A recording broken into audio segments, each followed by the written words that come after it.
I'm collecting lots of Masters of the Universe Origins figures, and today I'm going to open up Evil-Lyn. Evelyn? Evil-Lyn. Her name is right on point. So Evil-Lyn isn't on my old checklist of dream figures from when I was a kid, but she's a very important part of the cartoon and other Masters of the Universe stories. So we're going to open up, talk about Evil-Lyn and her Origins figure here. So let's open it up. Yeah. Don't you hate it when that happens? This is her same comic as all the others. So this is Evil-Lyn. Of course, she has the exact same body as the Tila, just sort of recolored for her, just like the original figures were the exact same bodies. Unfortunately, the glaring difference here is that skin tone. And I never had the originals, but was she really this yellow that she looked like she's from The Simpsons? Did you notice the Maggie Simpson down here, or did you not catch that? Well, this is like, oh! She's crazy yellow. I want to put her in her Marge Simpson dress here, just to...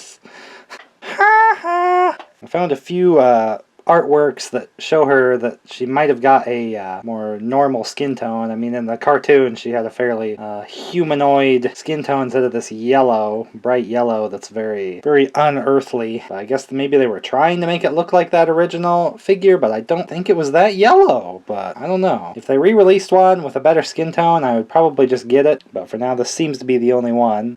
I was kind of looking at her appearance and I was like, something just seems like it's missing. And I just finally remembered she doesn't have a cape like she had in the cartoon. So I might look into getting her some kind of cape, because I think she'd probably look better like that instead of just this bathing suit looking thing like this.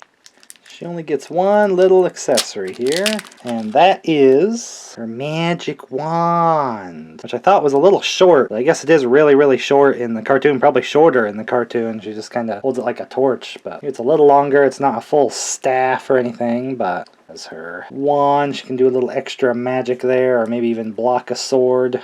Yeah. So unfortunately, my Evil-Lyn here does have a pretty bad paint blotch on the helmet there. It's kind of crappy, but what are you going to do? As far as her appearance, pretty close to what she looks like in the cartoon, actually, other than this head part would be black, and she'd have that cape. But for the most part, I think the skull is one of those details that just kind of appeared and disappeared as it was easier or difficult to animate with. But so I am collecting Origins more just for kind of with the cartoon in mind of characters that were in the cartoon, even though these are of just the original line and, you know, characters that would just always be in those comics, but maybe not necessarily always in the cartoon.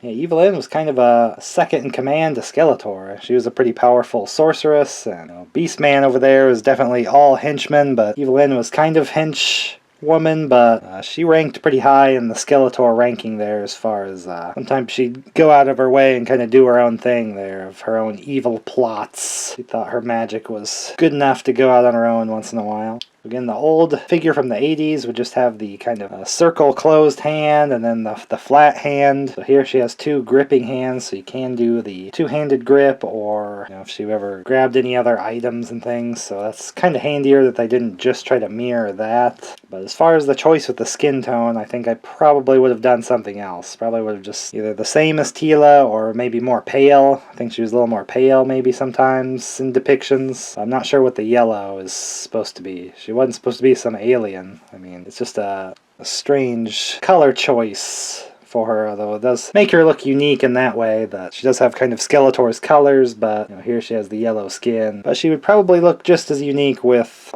Tila's skin type, or just a pale. She kind of had a ghoulish complexion sometimes in various depictions, especially that 2002 cartoon. She was like an undead sort of sorceress. But pretty good face. I think the makeup would have been heavier on the originals, and here it's a little more subtle and things. So she still has her own look, own face, own kind of wicked snarl look there. And she's definitely a main character I wanted to collect in this wave.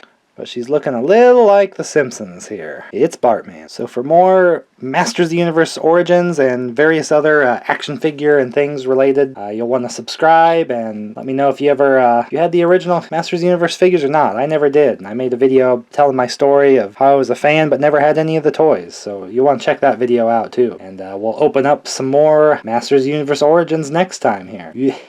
Did Evil-Lyn go to Hogwarts or not? That is the question. That's a stupid reference and you know it!